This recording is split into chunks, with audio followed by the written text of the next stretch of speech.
Sorry for the long story, but I can't figure out this person's motive.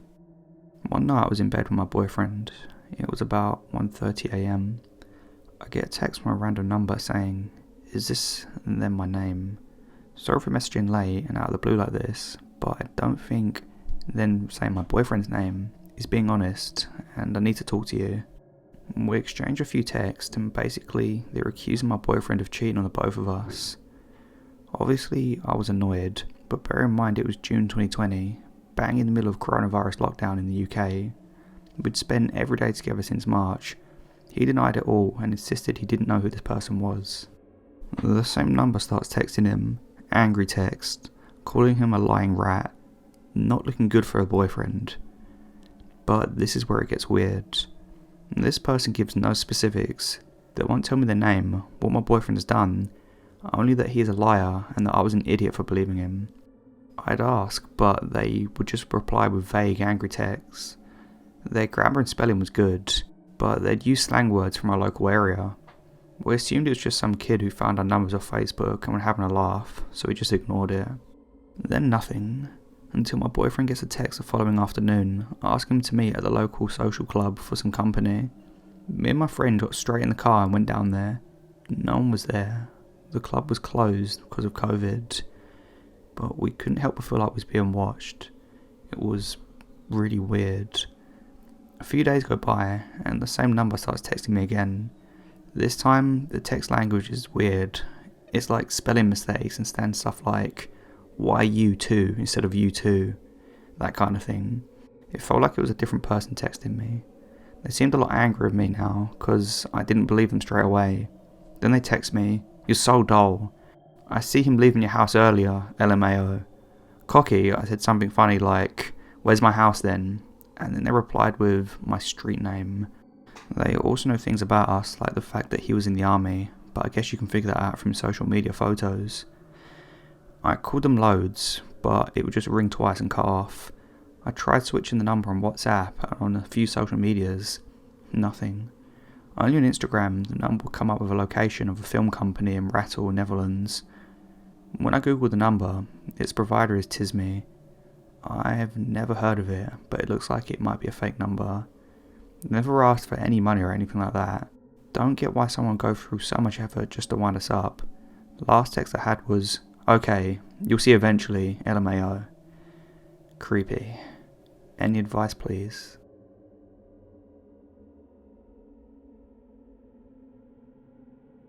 I moved a lot growing up. By the time freshman year of high school came around, I'd moved 7 times or so, and was about a year and a half into my most recent move. I had a pretty close group of friends in middle school, and we all went to high school together.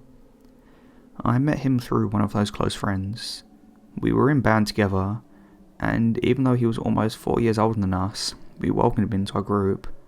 Sam was easily twice my size, tall and heavy set, and originally kind of intimidating, although I was never afraid of large men before him. Lesson learned. I kind of had a bad home life. I spent as much time as I could at school, sometimes hanging around the school campus until 6 or 7 at night with a friend group.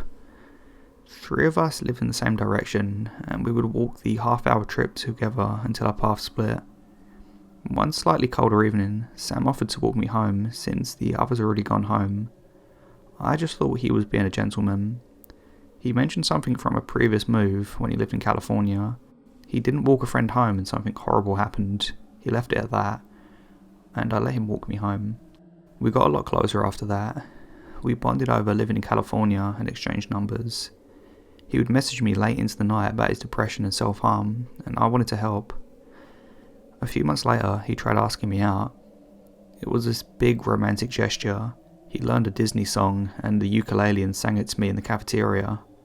But I was already dating someone, and when I turned him down, he got angry. A freaky, quiet, twitchy kind of angry. I felt so bad. I started seeing him everywhere.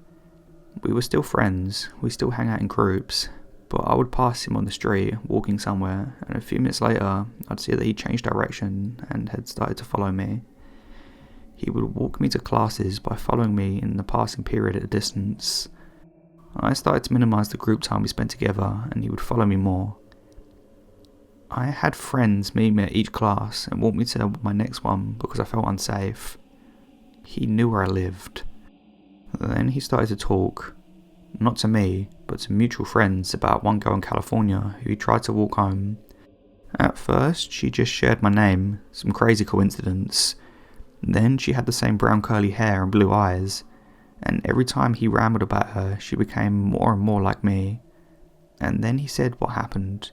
Over literal weeks, this fantasy evolved. They were walking home, and they were jumped by some guy with a knife. It was a robbery gone wrong on her birthday, January 24th, my birthday, and she died horribly and couldn't react in time. She bled out in his arms. Sarah, who had brown curly hair, blue eyes, and my name, my birthday, and sounds just like me, bled out in his arms. Each retelling added more and more detail, and the guy with his sick fantasy about my death would follow me around and knew where I lived. My boyfriend was abusive, mentally and physically, but I stayed as close to him when I could, whenever I could, because if the worst happened, I knew for sure he could throw a punch.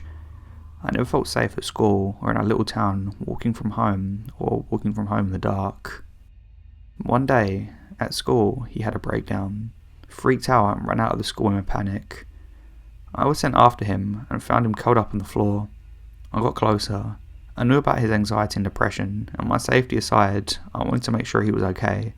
It was then that he told me about this horrifying story that I'd been hearing from mutual friends with added details. We had been walking home from a concert in California. We passed a dark alley and a homeless man came out with a rusty knife and asked for anything valuable. I fumbled for my phone. I didn't have anything else on me, and he thought I was calling the cops. He stabbed me. Once, twice, and again. Sam stood there, horrified. He saw red and grabbed a broken glass bottle near my body and attacked some homeless man. He killed him with his own knife. He told me he killed someone. My stalker had killed someone. It didn't matter how messed up he was anymore. I didn't care if it was fantasy or real. I didn't care how it would affect his mental health anymore. I wanted to go to the police. I was scared for my life. My friends convinced me to go to the school counsellor first.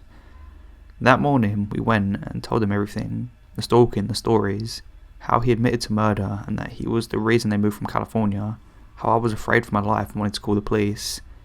My counsellor didn't take us seriously.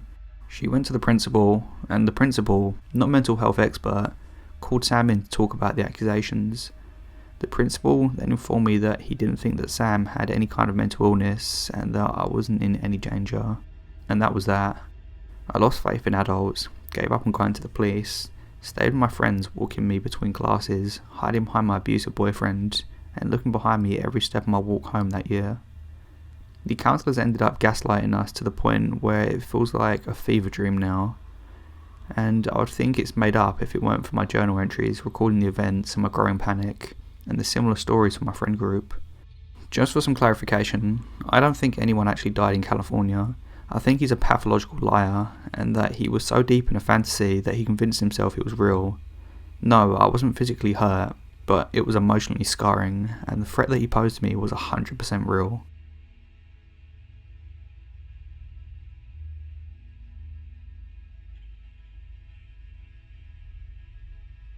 Hello, I'm French, so I apologise in advance if I make any mistakes. As I said, I live in France, and this story happened to me this summer, just after the lockdown ended. I was, and am still 19.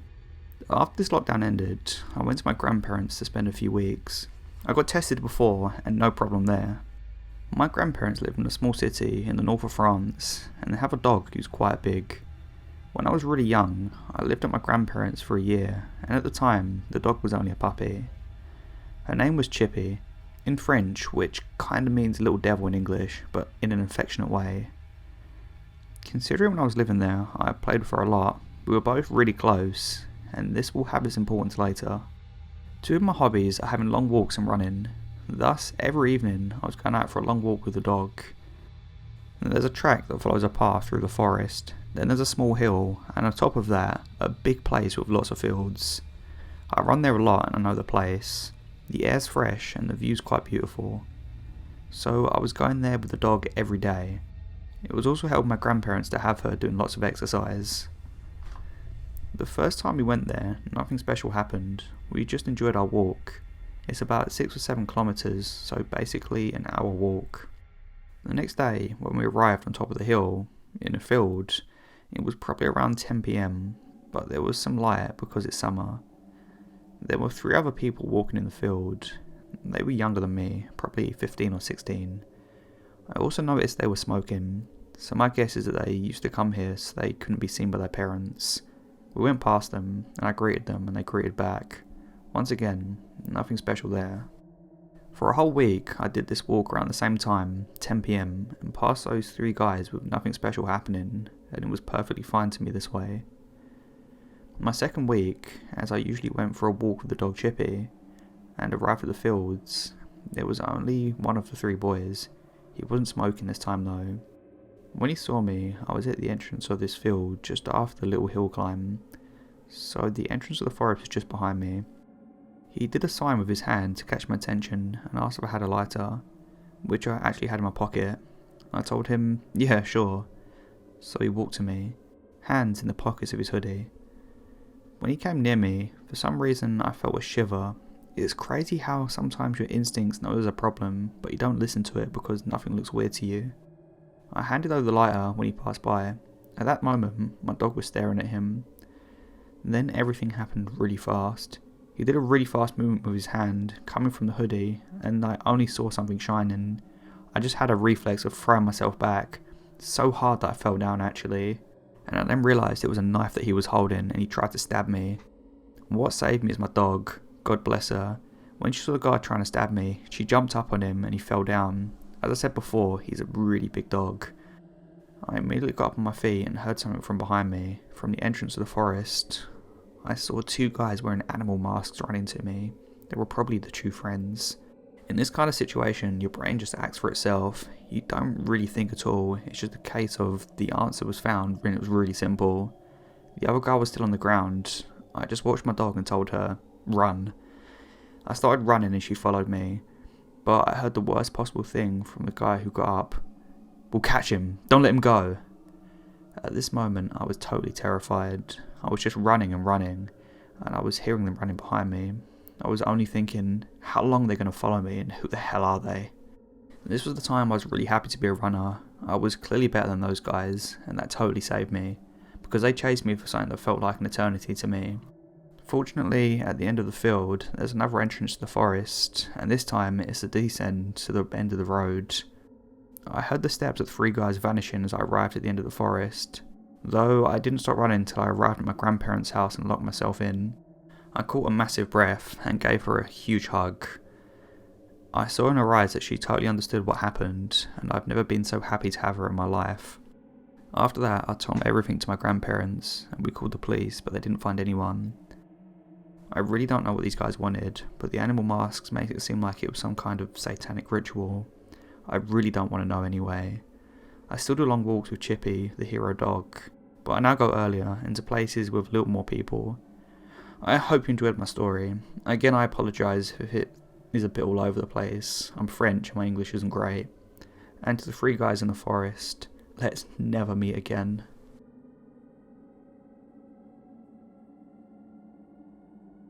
Hey folks, I'm kind of new, and this is my first story I've submitted here, so let's get started. I must clarify, this didn't happen to only me, but my uncle too. This was after a Christmas Eve party, and when everyone went home, I decided to stay because my cousin and I were watching a movie. My uncle, who used to walk his dogs in the woods next to a park, went off to take them out. Before this, my aunt told him not to do that because it was too dark out there. It was around 4 or 5 AM. He didn't care much, and he went off anyway. My aunt was still worried, so I went along with him. Everything was quiet. My uncle and his dogs were having a relaxing walk as usual, and I wasn't really paying attention to the surroundings, when suddenly the dogs went still. This wasn't that strange. They always stopped in their way to stare or bark at other animals, like rats or birds or insects or other dogs. However, this time it was different. When the dogs went still, my uncle and I noticed something was going wrong. The dogs weren't angry or curious, they were kind of nervous, anxious and afraid. One of the dogs, the largest one, was growling and shaking. As my uncle started to get worried about the situation, we heard it. People in the woods. We didn't see how many because of the darkness. They were saying something. We all gather here by the blood of... Then we couldn't understand. We... Then we couldn't understand again. Thee and I. And then we couldn't understand again. As my uncle and I heard that, he yelled for his dogs to follow him out of the woods. As we all left, he turned his head back and he only saw the slight movement of the branches and shrubs. Perhaps because these people were trying to hide. After all that happened, he hasn't walked his dogs near those woods, nor will he do it again when it's dark. So to the strangers in the woods, let's never meet again. I currently go to a large university in Philadelphia, and my school isn't in the greatest part of the city. I'm a senior now, and I've learned to just sort of keep my head down, and most people in my area will just leave me alone. The one exception that I've had to this was my freshman year. My roommate freshman year was an absolute madwoman, stealing my stuff, threatening to physically assault me, and spreading rumours about me. I generally tried to stay out of my room for the most part, just to avoid any interaction with her, until I was able to get a new roommate the next semester. As a result, I spent a lot of my time at the library or at friends' places. A few weeks into my first semester, I think it was around early October, I was hanging out at a friend's place. He lived on the other side of campus, probably a 15-minute walk from my dorm room, but my path from my room to his dorm never left campus. I had been warned prior to moving into my dorm room that campus was the safest place for students because the locals generally stayed off campus unless they were grabbing food from a food truck. Keeping that in mind, I really didn't mind walking back from my friend's dorm really late at night since the path was well lit and the only people I saw there were students. Regardless, it was getting late and it was a weeknight, so I told my friend I was going to head out. He offered to walk me home, but I declined and I'd be fine, which was my first mistake. The walk back was perfectly fine, up until I got to the block that my dorm building was on. For context, there was another empty dorm building on the block that I lived on. It was scheduled to be torn down later that year because there was black mold everywhere inside. But at the time, it was still standing and were absolutely no lights outside of it. There was a courtyard beyond the building, which I used as a shortcut, which was my second mistake. As I entered the courtyard, I used my phone as a flashlight to kind of guide my way through the space.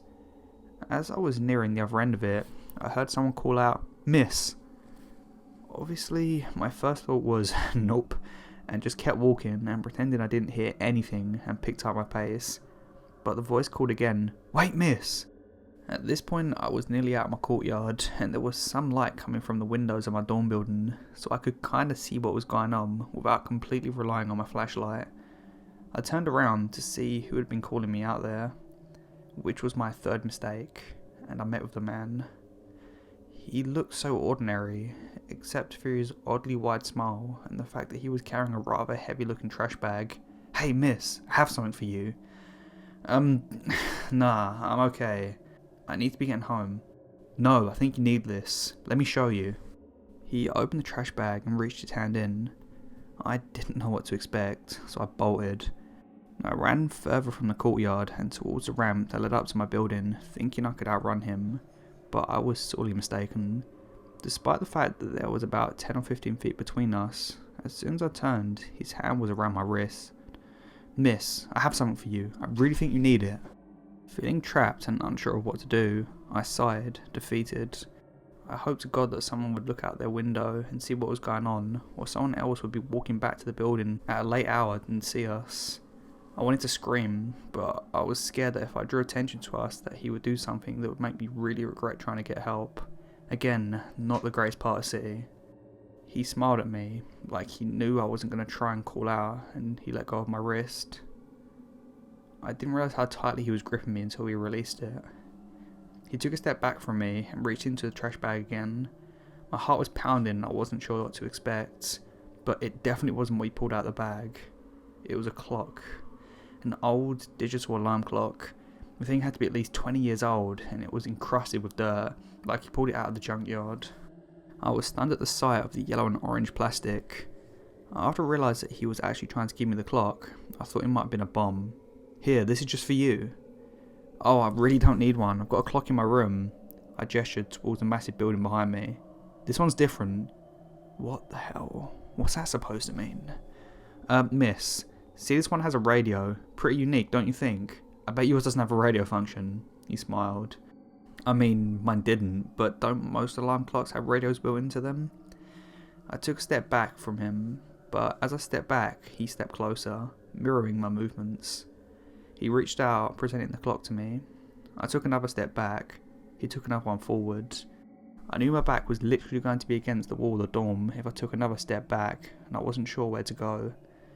I felt like I had no choice but to go against everything my body was telling me to do and just accept the clock. I reached out and noticed that where he grabbed my arm was already bruising. With my hand now outstretched, he placed the clock into my hand. I felt so dirty having it in my hand. I don't know how to describe it, but it just instantly felt like I had just finished rolling around in dirt. My arm felt like it was throbbing with the clock, and it was so heavy.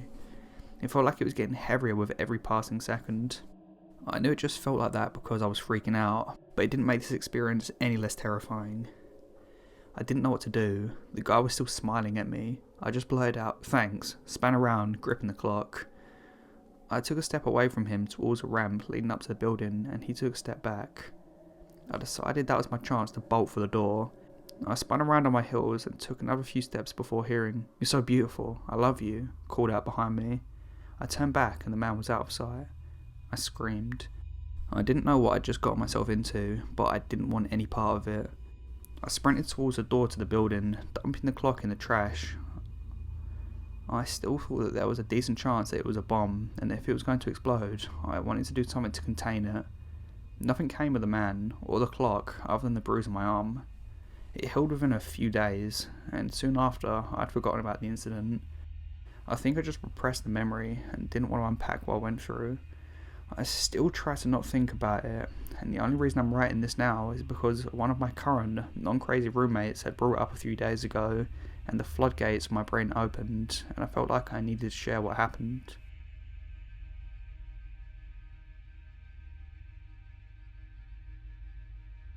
I just want to say, when all this happened, I was 18, and I was young, innocent and naive. Now that I'm in my mid-20s, I would never have let this happen. It was my freshman year at college, and as one could imagine, I was excited to be on my own for once in my life.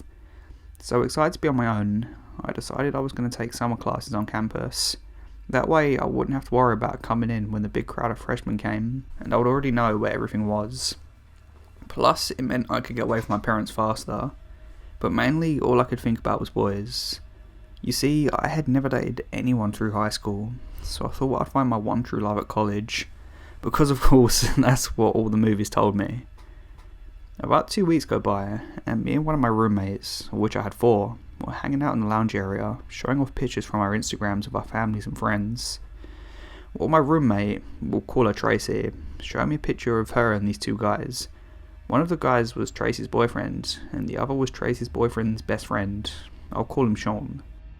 Now, Sean was very attractive, and I told Tracy that he was hot, and she told me that he went to the tech college near us and he was single. Now, a day or 2 goes by after this, and she told Sean that I was interested in him, and he wanted to know if he could follow me on Instagram so he could DM me. And at the time, I trusted Tracy because she seemed like a cool, chill girl, so I excitedly told her yes. I wish I'd never told her that. I talked to Sean for about a week before I was comfortable enough to give him my phone number. At first he seemed super sweet. He would always send me a text message in the morning, telling me to have a good class, and that he couldn't wait to meet me face to face. And we would FaceTime every night. At first I loved it because I never had a boy give me so much attention, and like I said before, I'd never dated anyone, so I was just over the moon that he was even interested enough to talk to me. But it started to get annoying. He would text me almost every second of the day and try and FaceTime me at least 4 times. When I wouldn't respond to him, he would ask if I was okay, while I wasn't answering him, if I was seeing another guy. If I was seeing another guy, it would make him really mad if I was. I of course, once seeing the messages, would try and reassure him it was okay and I wasn't seeing anyone. Like I said in the beginning, I was young and naive, so I didn't see the red flags. Things started going downhill, and then they kept going downhill. It came to a point where he started asking for pictures of me, either just selfies or pictures of me in the mirror.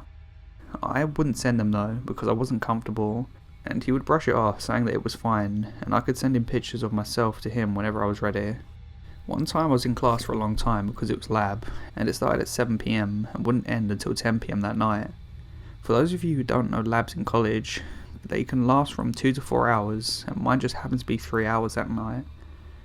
Once class ended, I headed up to my dorm and took out my phone. I clicked the button on the slide lighting on the screen. I had 380 unread texts, 10 missed calls, and 3 voicemails from Sean. Before I could even react or even read all the messages on my phone, it started to ring. Instead of being Sean, it was my dad. He had called me to make sure I was alright because he got an alert from the phone company that I'd gotten all those messages. I was still on the phone plan. I don't know why, but I lied to him and laughed it off, saying I was just in a group chat with a bunch of girls from school. Once I got off the phone with my dad, I quickly went to look at the messages I'd gotten. Most of them were demanding why I wasn't answering him, and he would come fire me if I didn't answer him. The voicemails were crude, and most of him saying that he was going to fire me, and when he did, he was going to punish me for not answering him. After this, I just completely blocked him on everything, completely freaked out from the whole thing. About a week goes by, and I start to slowly forget about the incident, and try not to think much of it. At least that's what I was trying to do. That whole week, I felt like someone was watching me, but I brushed it off as just being paranoid.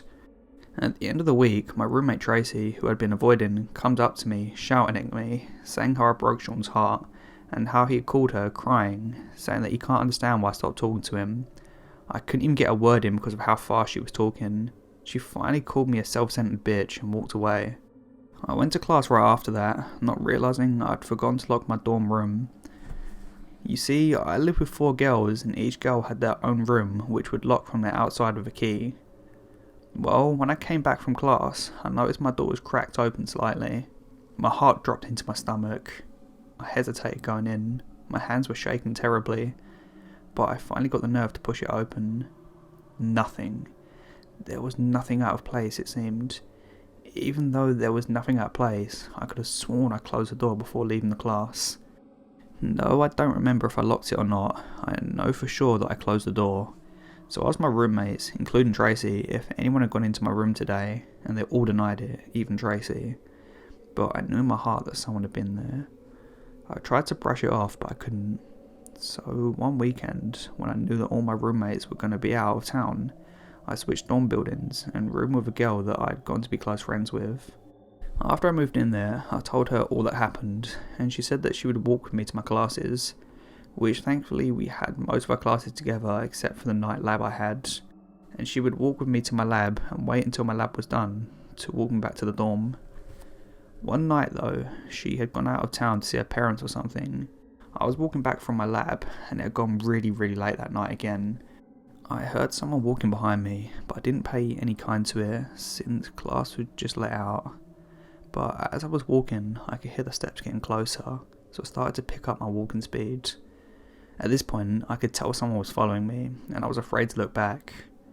As the footsteps increased and got faster, I started running as fast as I could. Now let me tell you, I'm not athletic by any means.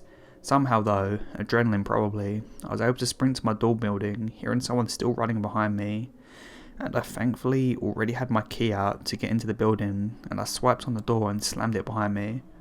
Looking up from the slammed door, I see someone who's probably about 10 feet away from the door staring at me. Even though the person's hoodie was up and I couldn't see their face, I could just tell they were looking at me, and I just knew it was Sean. Not wasting any time, I go up to the RA that was up that night, bawling, telling him what had just happened. He called the police and I told them what happened, but basically they said they couldn't do anything since I didn't see his face, and even though I thought it was Sean, and maybe I was just paranoid since it was nighttime and I was just walking by myself. After all this, I called my friend and told her what happened, and she never went out of town again if I had any late classes. Eventually, I decided college wasn't for me and I dropped out. I moved back to my home state and went to cosmetology school and became a hairdresser. I still haven't dated anyone yet though. Maybe it's the fear of something like that happening again. I'll never know. I do know that I'm super careful with who I talk to now and who I give my social media and phone number to. I'm still scared to go to places by myself though, even though it's been years and I'm states away. Even so, Sean, let's never meet again.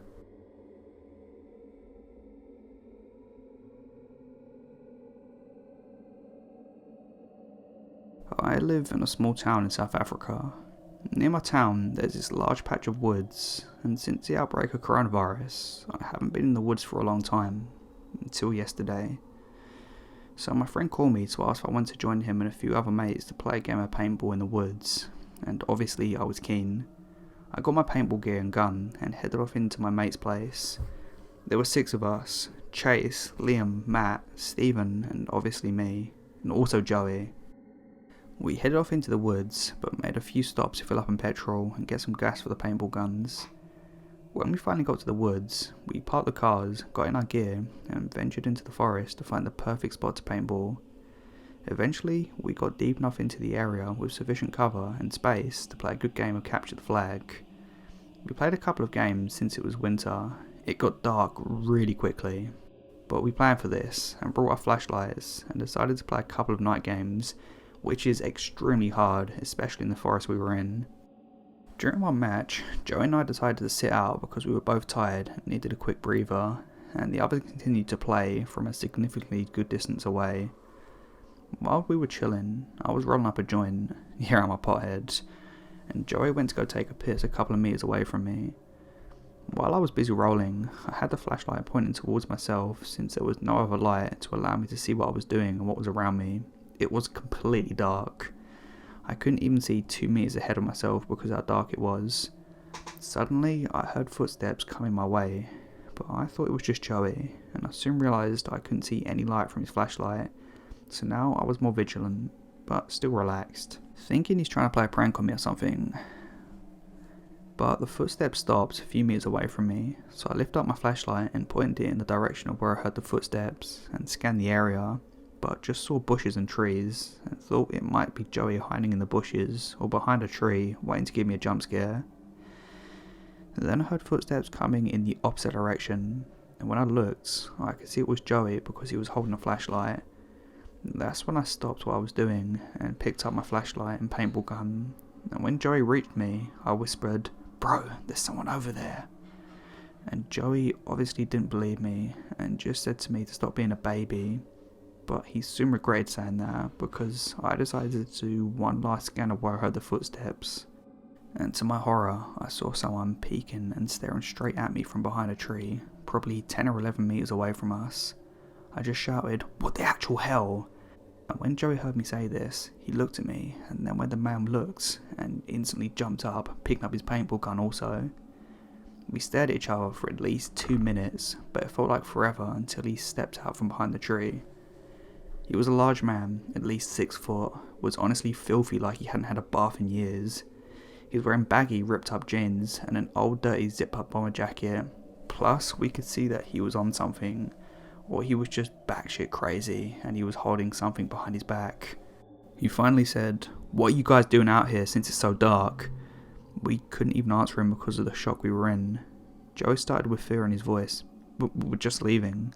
But the man nodded his head in disagreement and said, "No, you're not. Your friends are still playing the game." I felt a shiver down my spine. "How about we play a little game of our own while we wait for your friends?"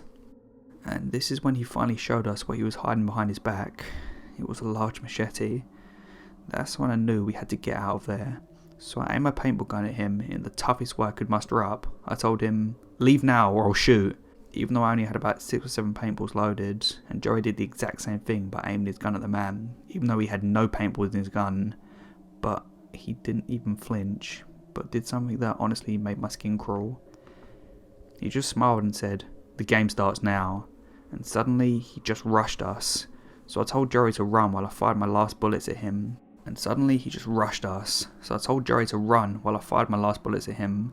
And luckily I shot him in his head, which caused him to fall. So that was our chance to book it, and I linked up with our friends. As soon as we started running, we heard footsteps again, and he was actually gaining on us.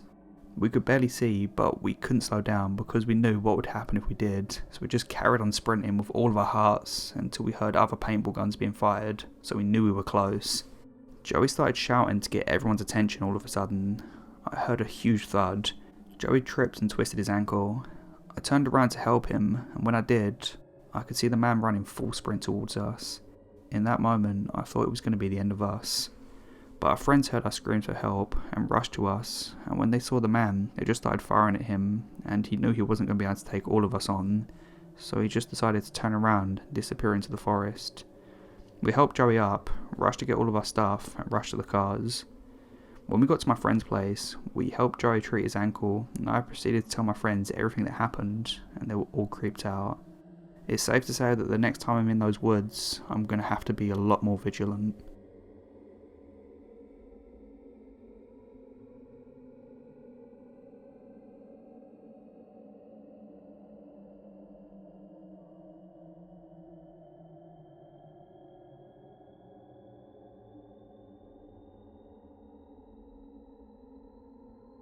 So, this happened a year ago, and I'm still pretty shaken by this whole event. I thought I'd tell my story. I live in the UK this autumn, and it gets dark around 4 PM. There was a school autumn break that week, so all the kids are at home, so that means my girlfriend's brother was home too. I'd been with her a year at this point, so her family knew me pretty well, and her brother enjoyed my company. She'd recently been pretty stressed out. Her parents were going across country for the day, so she had to look after her brother, but I thought that I'd give her the day to herself so she can just cool off. I asked her parents if I could look after their son for the day instead, and they agreed. So I came around 8 AM, and they let me in before they set off. My girlfriend's brother woke up about an hour later, and she followed shortly afterwards. We went out for breakfast at a local cafe together, and went back to her house when we were done. And once I dropped her off, I took her brother to the park. We got there at about 2 PM, and the place was pretty packed. Eventually, the sun started going down, and the place was completely empty by 4 PM. I texted my girlfriend and told her we'd be home in a bit, and she said okay. I'm gonna be honest, I completely lost track of time. Me and her brother were having fun, being the only two in the park. Me and her brother were stood up on this really tall climbing frame with a slide on it. It was almost pitch black at this point, so I was using my phone as a flashlight. A notification popped up on my screen, and it was my girlfriend asking where we were. I responded, "Oops, coming home now," and told her brother we had to go. He sighed and asked if we can go down the slide, so I said yes. Before I went down, I knew what the park looked like. There were streetlights all around it, benches everywhere, some trees, and places for kids to play. When I came out the slide, there was something weird. A man had appeared out of nowhere and was stood beneath one of the streetlights. He had a trench coat on and a beanie hat. I immediately got my girlfriend's brother behind me and called out to the man with a friendly, "Hi there." I got a response. He started groaning. I noticed that he was swaying back and forth in the light, and he had his mouth open, drooling with a blank look in his eyes. This made me feel really uneasy. I picked the little bro up and kept checking on this guy the entire time. There was an exit to the left that led to a path back home, so I left out that way and kept checking behind me every few seconds. The guy was still stood there. The path where the guy was stood merges with a big main path if you walk out through some bushes, and so does one I walked through. I was walking down the path for about 2 minutes, periodically checking behind me, and thought I was in the clear. I wasn't. I was on a straight stretch of path with lots of streetlights when I saw him again. He was stood beneath one, looking up at it, and he was playing with something in his hands. I looked a little closer, and I realised it was a knife. I kept walking and walking, checking behind me constantly. My girlfriend's little brother was so scared he had his head tucked into my chest. I noticed that the guy seemed to be moving into the streetlights whenever I turned around. Initially, I thought my eyes were playing tricks on me, but then I started counting them and realised the 2 streetlights behind him had definitely turned into 5. I could faintly hear the groaning noise, and he was occasionally moaning as well. I picked up the pace and turned the corner, getting closer to the last stretch of street before I got to my girlfriend's house. That was when I heard him behind the rows of bushes. That moaning noise really sounded angry now, and I heard heavy footsteps bounding down the path. The man was absolutely running. I had immediately broke into a sprint and didn't stop until I turned an alleyway at the front of the street and got behind my girlfriend's house. There's a big bush there, so I crouched down behind it and spammed her phone with messages to open the back gate. I hugged her brother close until she opened it for us and got us in quickly. It felt like years. I went to the front of the house and it confirmed that I'd managed to shake him. He was now in the street, circling where I'd been, outside the alleyway just moments ago. He was still moaning. He had that knife in his hand still. He started kicking people's bins over. I called the police immediately, but he was gone by the time they arrived, and as far as I know, they never found him. There was a similar incident near the area a few months ago I saw on Facebook, but I don't think anything came of that either. Her parents thanked me for keeping their son safe and didn't hold any ill will against me for the situation. He went back to normal pretty much the day afterwards, but he still had nightmares about the event. When my country isn't in lockdown, I'm allowed to look after him with my girlfriend, funnily enough, but we haven't been to that park ever since, and I still check over my shoulder and break into a cold sweat every time I'm alone in the street.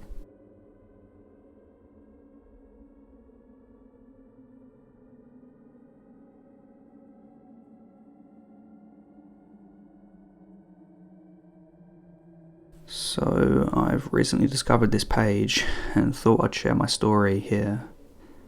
I'm not sure if this belongs here, but I don't know if it would fit anywhere else. So I lived in a pretty nice area with my husband and some family friends.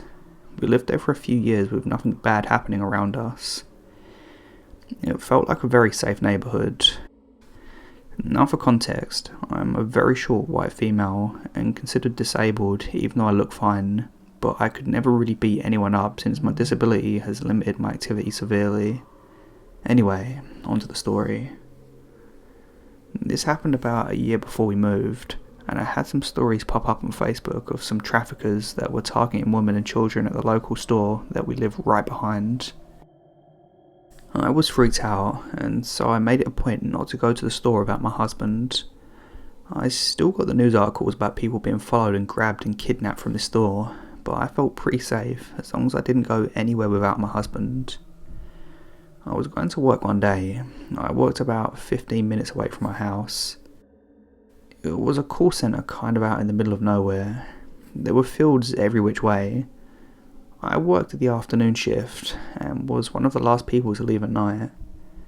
I had to stop and get gas and was a little freaked out because I was scared to go anywhere without my husband, but I wasn't going to make it to work and back home, so I had no choice. I stopped at the station and was slightly relieved that it was super busy. I got out and pumped my gas when this big van pulled up in the spot next to mine. A guy got out and started pumping his own gas, then he walked around the pump and got in between my car and me. He smiled and said, "Wow, your car's so clean. How'd you get it so clean?" I was flabbergasted at the question. My car was a mess. It was dirty with bugs and stuff on it. "Why don't you show me how you get it so clean?" He reached out to touch me, but I jerked back. Another car pulled up behind me and the guy got out. I think he freaked the guy out because he walked back to his van. I quickly finished pumping my gas and got into my car, locked the doors and sped away. A few minutes later, I look out my window and the van is behind me, right in my bumper pretty much. I could see the guy smiling and laughing with some other guy. I was pretty freaked out, but figured he was going to the freeway. We passed the freeway, but he kept following me. Now I was really freaked out. The only place on the road now is my work. I called my husband, but he didn't answer since he was at work. I was freaking out, so I just picked up the speed and continued to work. I kept looking back, and the van was still there, but just a little bit further back. I made it to work. It was a large building with lots of cars in the parking lot. I parked right at the front of the doors in a handicap spot and ran into the doors. I looked back through the doors and I saw the guy stopped in front, looking pissed. I ran up to my department and went right up to a friend who was an ex-military guy. He carried a couple of guns on him at all times. I cried as I told him what happened.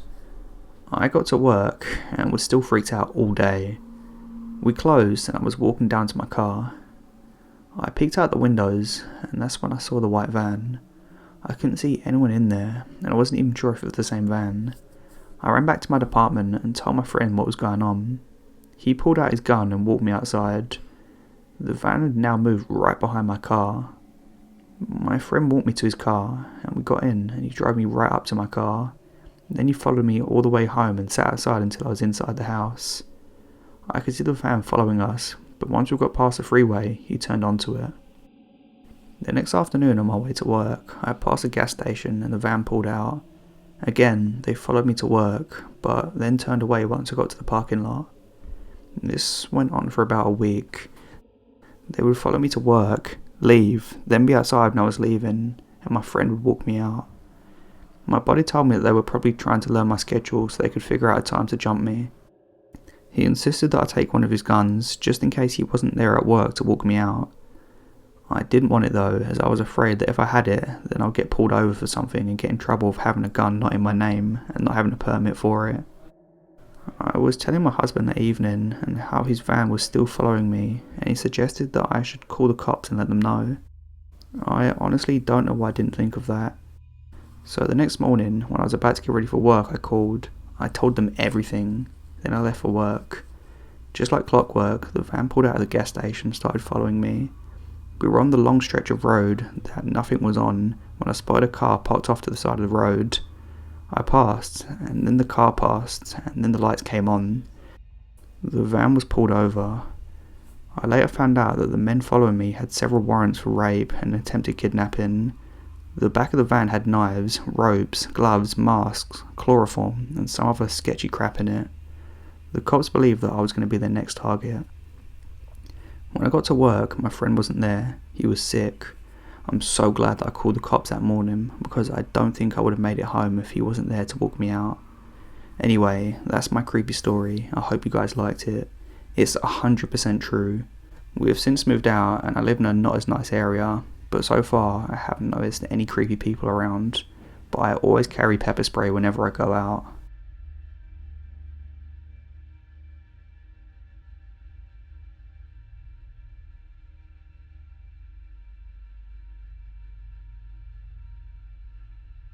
When I was 13, I broke my leg in a nasty bicycle accident.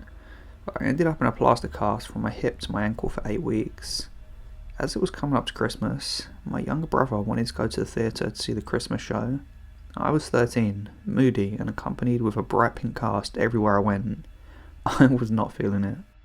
My dad, never one for going to the theatre, offered to take me to Pizza Hut instead. It was a rare opportunity to spend time with my dad, who had often been working very long hours. He worked as a police officer, which at the time, I didn't really take an interest in what he did. We had a great evening, and we came back to the car with full bellies and some leftover pizza. I remember babbling away to my dad, as I had been the whole night, enthralled to have my dad's undivided attention. After a while, I noticed he wasn't really responding anymore. We were fairly near home, but still on the main roads before we turned off to our housing estate. At first, I thought he'd just lost interest, but I glanced across and noticed that he was permanently looking in the rearview mirror. I asked what was up, and he said, "That car behind us has been following us all the way from Pizza Hut." I glanced behind and commented that we were still on the main roads, and I couldn't see that this was an unusual route for this guy to take. He said I need to see wherever he is. I don't want to lead this guy to our house. I rolled my eyes. My dad was always paranoid about this kind of stuff. We wouldn't even tell our friends we were going on holiday because he was convinced the house would get broken into whilst we was away. We were coming up to a residential area before ours that I knew from doing a newspaper round. I suggested the street coming up on the left, as it loops around in a horseshoe shape through an estate and brings you back out to the same main road we was on, just further up. Nobody would take this road to come out onto the main road again. My dad turned off, and so did the car. I will never forget that feeling, that sinking feeling as I watched the car sharply turn behind ours. The car placed its full beams on. I let out a gasp and I looked at my dad. He'd gone into work mode. He had completely shut me out. He accelerated down the street, and as we came to the main road, I saw there were many cars still on the main road. He pulled straight out onto the main road, meaning the car coming on the main road needed to brake sharply and held down their horn at us. I kept my eyes on the road ahead of us, breathing deeply as my dad weaved in and out of the lanes. A part of me was completely terrified, and a part of me was still convinced that this wasn't really happening, that he had exaggerated or mistaken this, He wasn't really following us. I dared to look in the side view mirror and saw it was a different car behind us. I felt myself relax a little. We turned left at the coming roundabout, giving very little room to anyone, and a few moments of holding my breath, thinking we were going to hear the sound of metal on metal. The street we had turned onto was slightly quieter than the road previous. I slowly glanced into the side mirror, and it was a different car behind us. I sighed relief and thought that it had been really my dad's imagination. Suddenly, the rearview mirror became a little bit more illuminated again, and I awkwardly turned in my seat to see a car pull out sharply from behind the car behind us and pull quickly into behind our cars again. I looked at my dad again. He grabbed his phone from his pocket and told me to call someone in particular in his phone and put it on speaker. My hands were shaking. I could barely press the buttons. A cheerful voice answered before he could say anything else, and my dad quickly summarised what has happened. There was a pause. I could hear the voices speaking in the background, radios beeping and answering through radios. My dad barked at me to keep naming the streets we were on to the guy on the phone, as my dad randomly turned down the streets, trying to keep to the main roads. I'm randomly calling names and trying to remember to see the direction we was heading in. The car was so close behind us and completely blinding any view behind us. All I could think was please don't hit us. If we crash, we can't run. What the hell can I do? My leg had only just been blasted. I knew I stood no chance. I suddenly wondered if they were getting close enough to take a shot at us. This, for me, was unthinkable. It was England. This isn't the norm. Why the hell would someone shoot us? We continued to weave down streets and random turns as I tossed around in the front seat, clutching onto the mobile in my trembling hands. The voice on the phone shouted, "Turn into the Tesco car park that's coming up on the left. We have 3 response vehicles coming from the other direction." My dad sharply turned into the car park, skipping the red light. I shut my eyes, again, waiting for the sound of metal on metal. As we swung into the empty car park near, the car behind us was in close pursuit. Blue lights surrounded our car for what felt like all directions. The sound of sirens was deafening. My dad got straight out of the car and ran behind the car. I screamed, thinking someone could have a gun, and tried to look over my shoulder to see, when my door swung open and a police officer was crouching into the car to help me get out. My arms were complete jelly, and I couldn't even use the crutches to help me stand. Another police officer came between them and helped me as I hopped to the back of the police car. They were kind and tried to distract me as I was trying to see what was going on and where my dad was. I couldn't really see from my ankle, and I also couldn't turn properly due to my leg. They did their best to reassure me, and one had clearly just been through the nearby McDonald's drive-thru and offered me his tea. I just sobbed, begging them to tell me what was going on. My dad, after some time, came over to the car and told them to take me home. He had checked, and my mum was back home with my brother. As the police car turned around in the car park, back towards the entrance, we could see the police surrounding the vehicle, and 3 men who looked to be in their late 20s were handcuffed, leaning over the car, whilst a sniffer dog and 2 police officers were taking things out of the car, one of which was a baseball bat. When my dad got home late that night, I asked him what that was all about. Who the hell were those men, and why were they following us? He was very reluctant to tell me anything. He did admit it was because of him that they were following us. He explained that he was in a drugs team that dealt with, how I understand this as an adult, the interception of large shipments of drugs that were being transferred across the country, and sometimes people lost a lot of money when they were caught. I just stared at him. I had no idea what to say. He just shrugged and said, "Sometimes people get upset about that."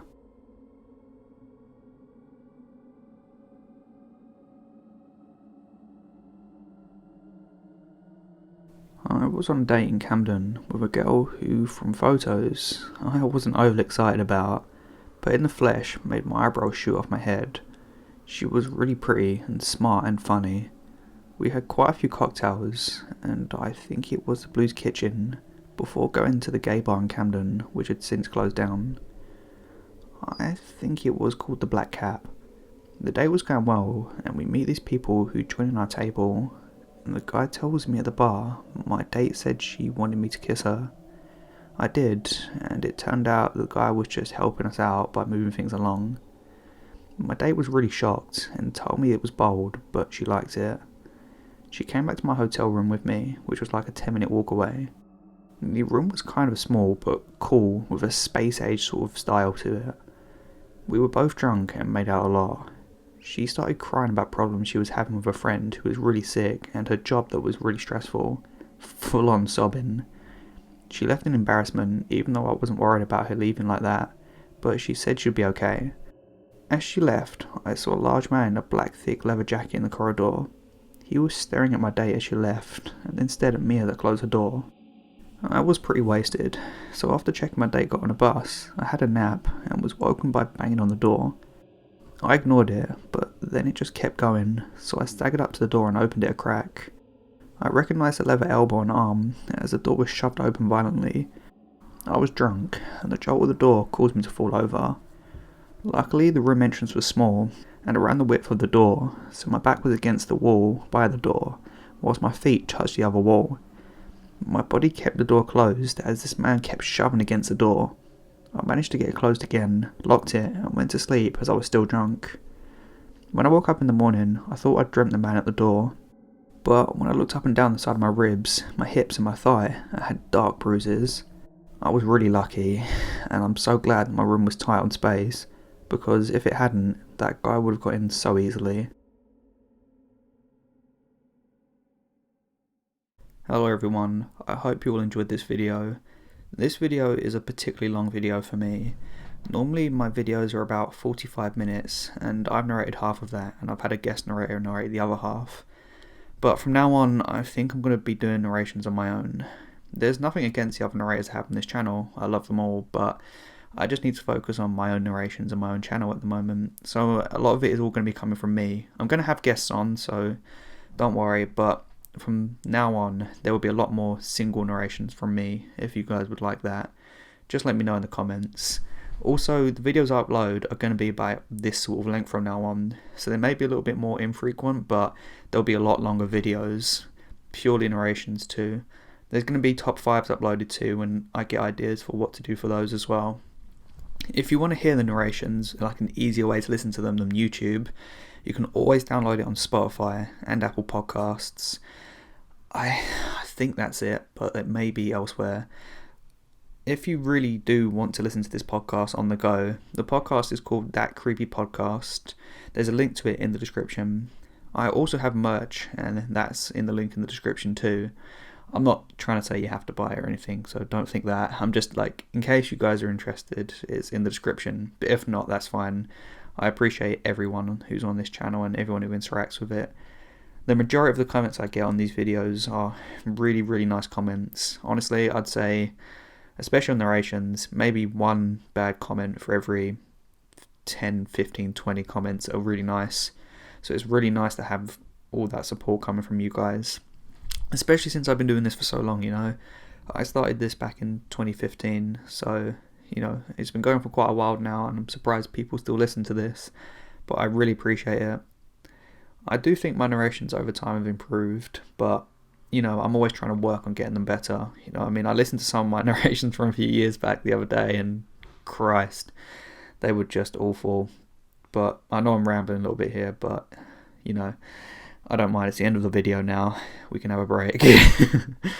But what are you guys going to be doing the weekend coming? In England, we're in lockdown still, so there's not really anything to do. It's really, really boring, to be honest. But voice crack, necessary, I suppose. But yeah, I'm looking forward to when things start to go back to normal. I'm hoping before my birthday, which is the 17th of January, and I'll be 24. So I really hope that by then I can go and do something, because the likelihood is there's going to be absolutely nothing to do. I'm going to be stuck indoors. But yeah, can you guys comment below how old you are? I mean, I'm just interested, because I know I've got the demographics, but I mean, everyone has lied about their age, haven't they? You know, so it would be nice if I could sort of, if you guys would let me know how old you are, if you don't mind. It'd just be really interesting to hear, and maybe put where you're from too. If you're at this point of the video, mad respect, because that is a long time to be listening for. But yeah, so if you guys are at the end of the video, comment, "Hi Danny, you wanker." Actually, don't say that. Say, "Hi Danny, you plum." And then say your age and where you're from. Yeah. Alright, I'm going to stop waffling. Alright, see you guys in the next one.